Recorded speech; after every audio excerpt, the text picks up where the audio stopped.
তৃণমূল ছাত্র পরিষদের সদস্য হওয়ায় তার সঙ্গে অসহযোগিতা করা হয়েছিল এবং তিনি হয়রানির শিকার হন, এমন অভিযোগ গৌড়বঙ্গ বিশ্ববিদ্যালয়ের এক ছাত্রীর।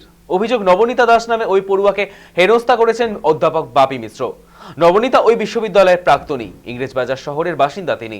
বিশ্ববিদ্যালয়ে পড়াকালীন তিনি তৃণমূল কংগ্রেসের সাথে ছাত্র পরিষদের সদস্য ছিলেন। বর্তমানে তিনি বিশ্ববিদ্যালয়ে না পড়লেও সমস্ত কাগজপত্র নিয়ে তার সাথে অসহযোগিতা করা হয়, এমনটাই অভিযোগ ওই ছাত্রীর। এই কারণে শুক্রবার বিশ্ববিদ্যালয়ের বর্তমান উপাচার্য আশিস বন্দ্যোপাধ্যায়ের কাছে অভিযোগপত্র জমা দেন তিনি।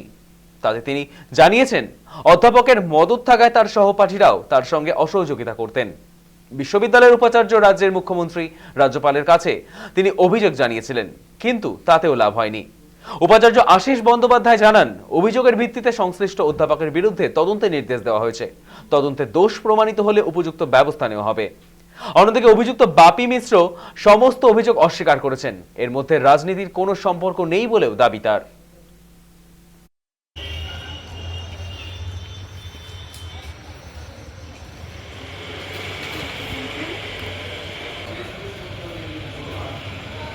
বাপি মিশ্র আমাকে বলেছেন যে এতদিন আমাকে মেন্টালিভাবে টর্চার করেছে ক্লাসে, এখন বাইরে লোক দিয়ে আমাকে থ্রেট দিচ্ছে, বলছে সে অনেক প্রভাবশালী লোক, আমার কেউ কিছু করতে পারবে না। মানে আমি নিজের হয়ে যদি লড়তে চাই আমি লড়তে পারবো না, কারণ আমি একজন দেশের সাধারণ নাগরিক, আমার সেরকম ক্ষমতা নেই।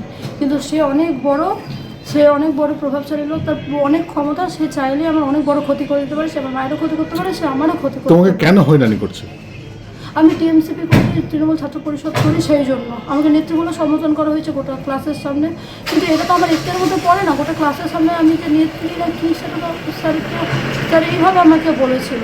আমার নামে যে অভিযোগ হয়েছে সে বিষয়টা সম্পর্কে আমি ওয়াকিবহল নই, কারণ কোনো রকমের অভিযোগের কপি আমার কাছে এসে এখনো পৌঁছায়নি, প্রথমত। দ্বিতীয়ত, আমি আপনাদের মাধ্যমেই প্রথম জানতে পারলাম যে একটি ডিপার্টমেন্টের, মানে আমাদের ডিপার্টমেন্টের একটি ছাত্রী যে হচ্ছে আমার নামে কমপ্লেন করেছে। যে ছাত্রীটি মূলত আপনাদের অবগতির জন্য জানাই, সেটা হচ্ছে জুলাই মাসের 15 তারিখে তাদের 4th সেমিস্টারের রেজাল্ট বেরিয়ে গেছে, সে পাস করে বেরিয়ে গেছে।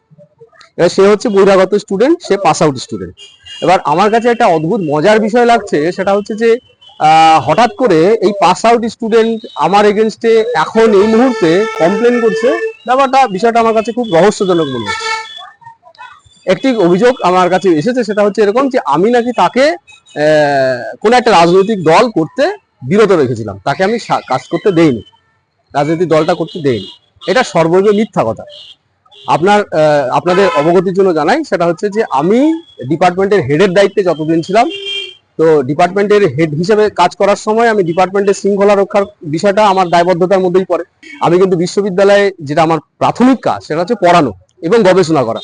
আমি বিশ্ববিদ্যালয়ে প্রাথমিক কাজের বাইরে আমি রাজনীতি বিষয়ে কোনো রকমের কার্যক্রম আমি করি না বা কোনো আগ্রহ আমি দেখাই না। তো নিয়ে একটা নোংরামো চলছে, আমি এটা তীব্র নিন্দা করছি এবং তীব্র বিরোধিতা করছি। সম্পূর্ণ ভিত্তিহীন, এর কোনো সারবত্তা নেই। না, মেয়েটি কি বললো স্যার আপনাকে? মেয়েটি কি বলেছে সেটা পুলিশকে জানিয়েছে, আর পুলিশ এজেন্ট নেই। আপনি কি স্টেপ নিচ্ছেন স্যার? আমাদের যা রোল এখানে আছে সেটা নেবো আমরা। ওরা একটা কমপ্লেন করেছে, সেই কমপ্লেন আমাদের সেভ আছে, সেই যা করবে। মেয়েটি অনেক আগে বিশ্ববিদ্যালয়ের কাছে কমপ্লেন করে, কিন্তু বিশ্ববিদ্যালয় থেকে কোনো রকমভাবে সহযোগিতা পায় না বলে পরবর্তীকালে মুখ্যমন্ত্রীর পোর্টালে দরখাস্ত জমা করে, উচ্চশিক্ষা দপ্তরে মেল করে, এবং সেখান থেকে পরবর্তীকালে বিশ্ববিদ্যালয়ের কাছে যখন এই জিনিসটা আসে, এটা আসার পরে বিশ্ববিদ্যালয়ে জানাজানি হয়। আমরাও প্রথমে জানি না কেন ব্যবস্থা নেওয়া হচ্ছে না, সেটা নিয়ে কথাবার্তা বলতেই আমরা খবর পাই যে মেয়েটি অজ্ঞান হয়ে যায়, সংজ্ঞাহীন হয়ে যায় এবং ট্রমার মধ্যে চলে যায়। আমরা লক্ষ্য করছি যে বিশ্ববিদ্যালয় ক্যাম্পাসে পুলিশ এসছে, আশা করি কর্তৃপক্ষ ডেকেছে। আমরা এর বিরুদ্ধে যথাযথ তদন্ত করে ওই অধ্যাপকের বিরুদ্ধে যা আইনানুগ পদক্ষেপ আছে বিশ্ববিদ্যালয় যেন নেয়। এবং এখানটাতে কোনো রাজনৈতিক তৃণমূল ছাত্র পরিষদ করে বলে আমি বলবো না, একটা সাধারণ ছাত্র বা ছাত্রীকে কেউই কোনো একজন অধ্যাপক হেনস্থা করতে পারে না। এবং একটা মেয়েকে তিনি যেরকমভাবে হেনস্থা করেছেন, তার কিছু হোয়াটসঅ্যাপের চ্যাট আছে যেগুলো আমাদের সামনে এসেছে, এটা অত্যন্ত অপমানজনক। আমরা দাবি করছি এটা যথাযথ তদন্ত হোক। কারণ বিশ্ববিদ্যালয়ের ছাত্রী বিশ্ববিদ্যালয়ের অধ্যাপকের বিরুদ্ধে যদি কোনো অভিযোগ করে থাকেন, সেটা দেখার জন্য নির্দিষ্ট জায়গা বিশ্ববিদ্যালয়। শিক্ষাক্ষেত্রে এগুলো হওয়া উচিত নয়। যদি ঘটে থাকে সেটা শিক্ষা বিভাগের যারা অধিকর্তা আছেন, বিশ্ববিদ্যালয়ের ভিসি আছেন বা অন্যান্য যাদের কাছে করেছেন তারা তদন্ত করে দেখুন, যদি অভিযোগের সত্যতা থাকে নিশ্চয়ই শিক্ষা বিভাগের তার যথোপযুক্ত শাস্তি বিধানেরও ব্যবস্থা রয়েছে সেখানে।